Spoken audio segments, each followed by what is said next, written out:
Hi, my name is Olivia Silva, and I'd like to share with you my findings on the double victimization of criminalized women in neoliberal contexts. This case was focused on in Paraguay. In neoliberal governments, it is often found that in the feminization of criminality, the reality of state violence against marginalized women is evident. Paraguay once had an authoritarian government, but in 1989 the nation emerged into a liberal democracy. However, the social programs that remain are still displayed in an authoritarian manner. With the changes in government, although it is seen to be a democracy, women yet are still considered unequal and increasingly unfree. Despite the social changes that the nation has attempted to make, in economic terms, Paraguay remains more with a poverty rate of 24%. Women are represented very disproportionately in terms of the economy, and there is a significant gender gap in wages and security among this nation.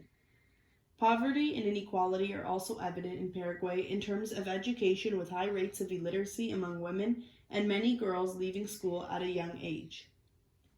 This level of systematic inequality has ultimately led to women being unpaid domestic servants. When looking at healthcare, women in Paraguay not only bear the burden of the expense, but the burden of not being able to afford the expense, and in most cases, dying from an illness as a result of not being able to treat them. Due to the rise of poverty and inequality in this democratic Paraguay, there has been an increase of incarceration and violence against women.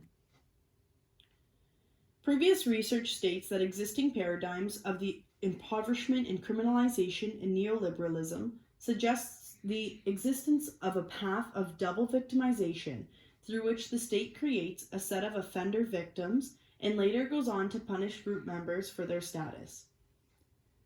Double victimization can be viewed as rough and often insulting treatment of victims at the hands of law enforcement and the neglect of citizens who are victimized by crime or generalized violence. In the construction of a systematic development, the victim becomes an important characteristic of the lived experience and the defining characteristics once achieved. For the women in these neoliberal governmentalities, double victimization means that women are already made out to be vulnerable through social policies that work to build undereducation, illiteracy, discrimination based on maternal status, poverty, and housing insecurity are then criminalized by the state in rendering these women vulnerable.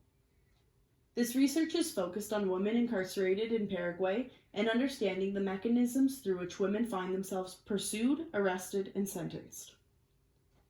Paraguay presents a clear instance of paradigmatic neoliberalism with comprehensive and accurate data of female incarceration and equally reliable information on the lived realities of their sentences. As mentioned previously, the Paraguayan state is not entirely removed from an authoritarian state of mind. The nation has increasing rates of both international export and domestic inequality.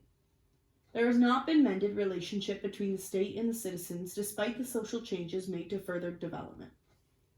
Regarding authoritarian neoliberalism, Paraguay has inflated rates of incarceration, especially in this transition from a dictatorship to a democracy. Conditions in which women are held in Paraguay often fail to conform to international norms regarding their incarceration.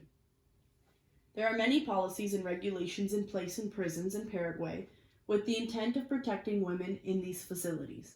However, despite these guidelines, women experience a variety of verbal, physical, and sexual abuse while incarcerated. Women's prisons in Paraguay are not isolated for just females, rather they are male-dominated prisons with areas designated for women. This quality leads to overcrowding, lack of privacy, no clothing provisions, and corruption. These prisons are of no guarantee of food, access to water, health, education, work, and recreation. Here lies the research question. Are women incarcerated in Paraguay disproportionately already victimized by neoliberal state violence, here understood to be undereducation and illiteracy, discrimination based on maternal status, poverty and housing insecurity, then criminalized by the state rendered them vulnerable?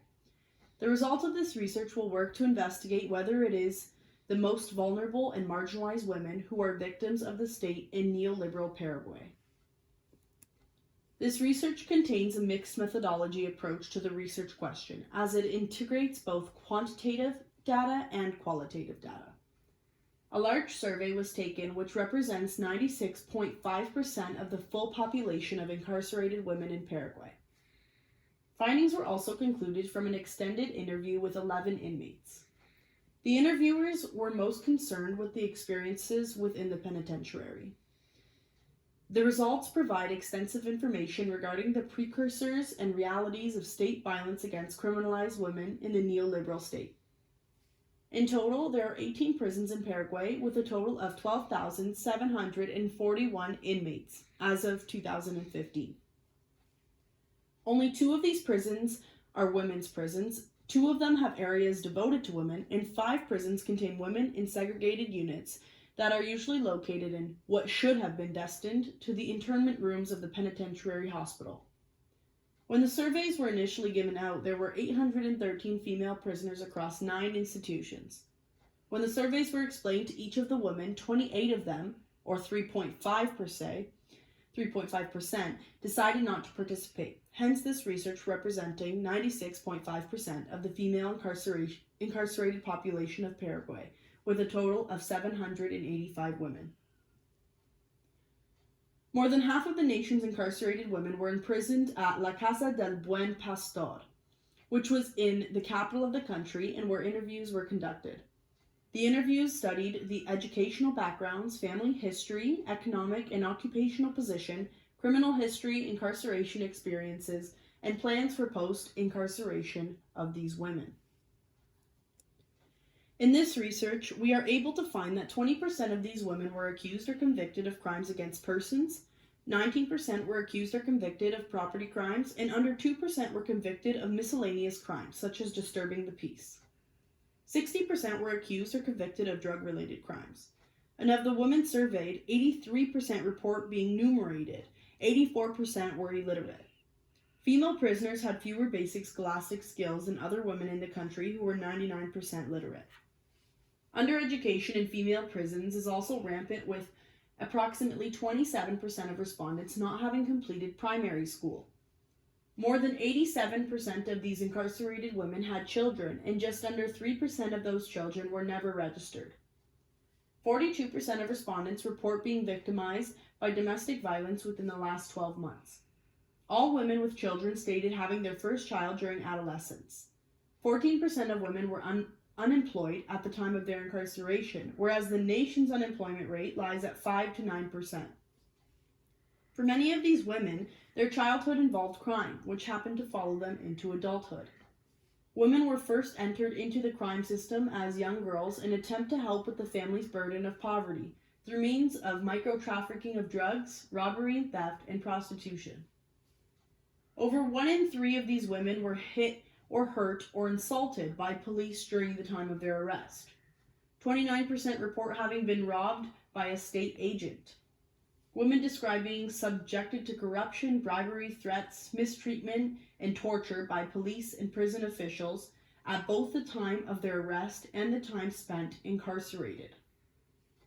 Sexual assault and rape are common by official to these Paraguayan women as well. Ultimately, this research aims to understand the dynamics of double victimization, incarceration, and state violence in Paraguay, one of many neoliberal regimes. Neoliberal policies have in no way worked to better the position of the poor and vulnerable women in labor markets, nor have equal wages or positions increased. This in itself drives these women to illegal labor markets, especially when it seems as though there is no other option in order to ensure their survival.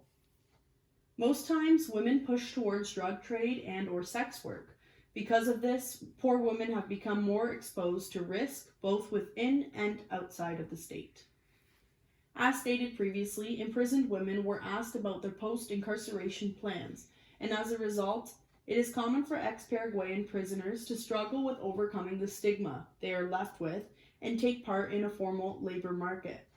Not many of them had concrete plans, and generally they struggled with accepting the life of marginalization that is almost certain to await them post-incarceration.